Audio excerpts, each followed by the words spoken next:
साथियों राम राम, कैसे हैं आप सभी। दोस्तों स्वागत है आप सभी का अपने यूट्यूब चैनल स्मार्ट फौजी भाई में। तो साथियों आज हम बात करने वाले हैं एसएससी जीडी कांस्टेबल भर्ती 2018 के बारे में।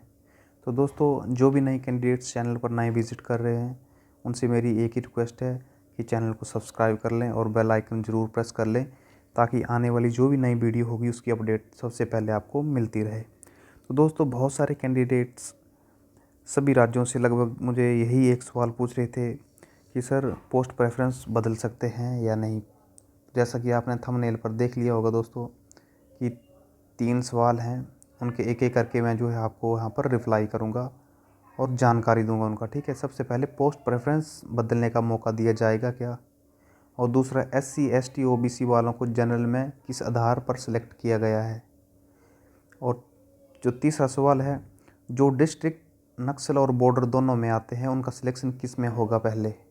दोस्तों कई डिस्ट्रिक्ट ऐसे हैं इंडिया के जो नक्सल में भी आते हैं और बॉर्डर डिस्ट्रिक्ट में भी आते हैं, तो उनको तो दो दो फ़ायदे हैं।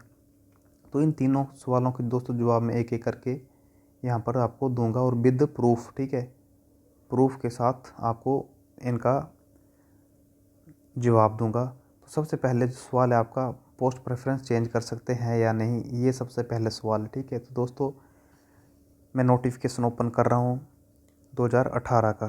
ठीक है, उसमें आप देखना कि उन्होंने क्या लिखा हुआ है क्लियर, वो आपको आपके सामने ओपन करूँगा मैं, ताकि आपको पता चलेगा कि सही है या गलत है। ठीक है, चलिए नोटिस देखते हैं क्या नोटिस में क्या दिया था उन्होंने। दोस्तों यहाँ पर ये आप देख सकते हो कि ये SSC GD का 2018 का जो नोटिस आया था अगस्त में, वो नोटिस है। आप यहाँ पर डेट भी देख सकते हो इसकी, कोई फर्जी बड़े वाले तो काम हम कर नहीं रहे हैं। ठीक है, देख लो 21/7/2018, 21/20/8/2018 तक इनका जो था वो नोटिफिकेशन आउट हुआ था। तो अब नीचे आते हैं, इस पर मेन पॉइंट की बात करते हैं क्या है। तो मेन पॉइंट था आपका कि प्रेफरेंस चेंज करने का मौका दिया जाएगा या नहीं दोस्तों। ठीक है, तो ज़रा स्क्रॉल डाउन कर लेता हूँ मैं इसको अच्छे से, फिर आपको यहाँ पर दिखाते हैं हम कि प्रेफरेंस चेंज करने का मौका मिलेगा आपको या नहीं मिलेगा। तो जस्ट होल्ड ऑन, यहाँ पर मैं वो पॉइंट आपका निकाल रहा हूँ। ठीक है, ये आ गया। ठीक है दोस्तों, ये पॉइंट है आपका, इसको ध्यान से सुनना सभी लोग। ये जो पॉइंट है ये क्या लिखा हो, candidates are advised to be very carefully and should exercise due diligence while giving preferences of forces organization in the order of priority in the online application form. After submission of online application form, no request for change in preference will be entertained by the commission under any circumstances। तो दोस्तों क्या बोलता है यहाँ पर, ये सीधी सी हिंदी भाषा में बोले तो कैंडिडेट को दोस्तों सलाह दी जाती है कि बहुत ही ध्यानपूर्वक से जो है वो इसका जो है आप जो प्रेफरेंस दे रहे हैं किस फोर्स में आपने प्रेफरेंस देनी है। तो ये लिखा हुआ है giving preference forces organisation in the order priority, जो आपका प्रायोरिटी का ऑर्डर है कि आपको पहले कौन सी चाहिए। ठीक है, BSF चाहिए, SSB चाहिए, तो उसको आप बिल्कुल ध्यानपूर्वक से मतलब सेलेक्ट करें।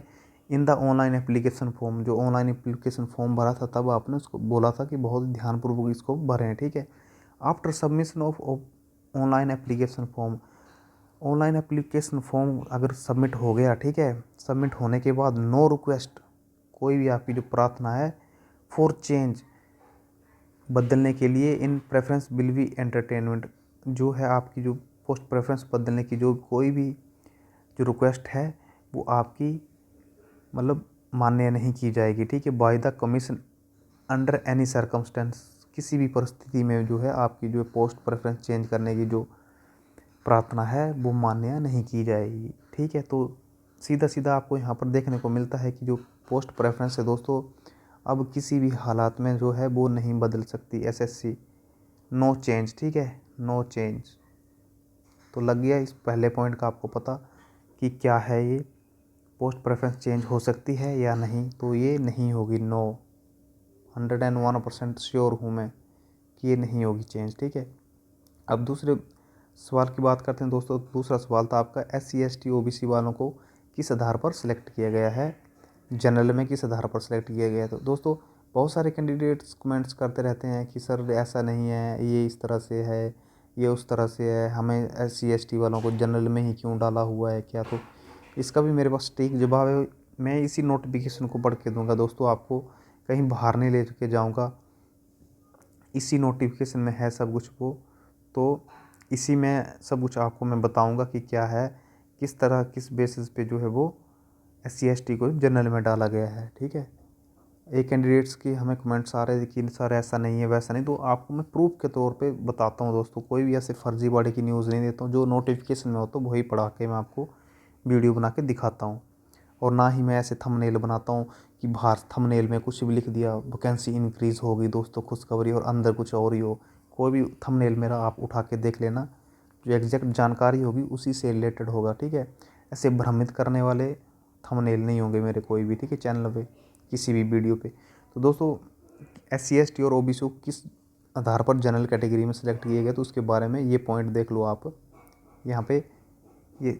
ठीक है, पॉइंट नंबर 8 क्या दिया उन्होंने, SC ST OBC and ex service candidates who are selected on their own merit without relax standard. ठीक है, बोल रहे हैं SC ST OBC और एक्स सर्विस मैन जो है वो बिना रिलैक्सेशन के जो है अपनी कैटेगरी में जो है सिलेक्ट होते हैं, बोला along with candidate belonging to other communities. और इसके साथ साथ जो अदर कम्युनिटी के कैंडिडेट्स हैं will not be adjust against the reserve share of vacancies.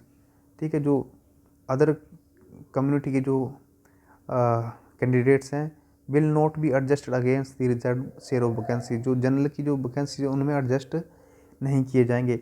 Such candidates will be accommodated against the unreserved vacancy as per the position in overall merit. जो बोल रहे हैं अलग ये कैंडिडेट हैं जो SC ST OBC जो है वो उनकी मेरिट जो है वो जनरल से अप जाती है, तो उनको जो है अनरिजर्व्ड वैकेंसी में ओवरऑल मेरिट में सेलेक्ट किया जाएगा। The reserve vacancies will be filled up separately from amongst the eligible SC ST and ex service में। ये देख लो दोस्तों, ये आया ना point main, the reserve vacancies will be filled up separately.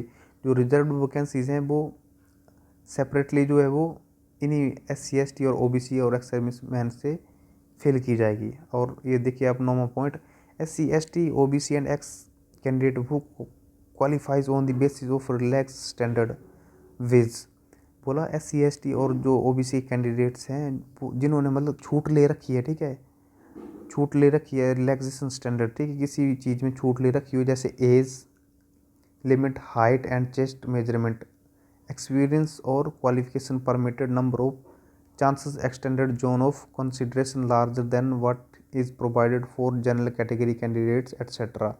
तो दोस्तों वो बोल रहा कि जिन कैंडिडेट्स हैं SC ST के हैं जिन्होंने एज लिमिट में, हाइट में, चेस्ट मेजरमेंट में छूट ले रखी है, उनको जो है वो जनरल कैटेगरी में नहीं डाला जाएगा। ठीक है, नेक्स्ट क्या लिखो इन्होंने, हर merit position such SC ST OBC ex service man candidate is to be counted against reserve vacancies in so far as cases ex servicemen are concerned. Deduction of military service rendered from the age of ex serviceman is permissible against the reserved or unreserved post and exemption cannot be termed as relaxed standard is regard to age। ठीक है, तो जो जिन्होंने मतलब पहले से ही छूट ले रखी है SC ST और OBC की हाइट में और चेस्ट में, तो दोस्तों उनको जो है वो जनरल कैटेगरी में नहीं डाला जाएगा, चाहे वो कम एज का हो, ठीक है, और चाहे वो ज़्यादा एज का। ज़्यादा एज का तो जनरल में जाएगा ही नहीं SC ST OBC का।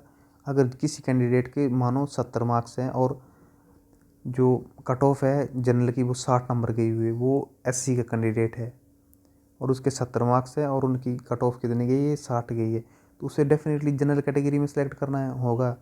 लेकिन अगर उसकी जो है हाइट जो है वो जनरल कैटेगरी का जो क्राइटेरिया होता है 171 उतनी नहीं है, उसकी है 165 ही, तो उसको जो है दोस्तों जनरल में नहीं सिलेक्ट किया जाएगा, उसको अपनी ही कैटेगरी में सिलेक्ट किया जाएगा SC में, क्योंकि वो जनरल का एज का क्राइटेरिया तो फिल कर रहा है, लेकिन जो क्राइटेरिया है हाइट और चेस्ट का, हाइट का क्राइटेरिया उसने मिस कर दिया, क्योंकि आपकी दोबारा हाइट और चेस्ट नापी गई थी कब, जब आपका फिज़िकल हुआ था तब।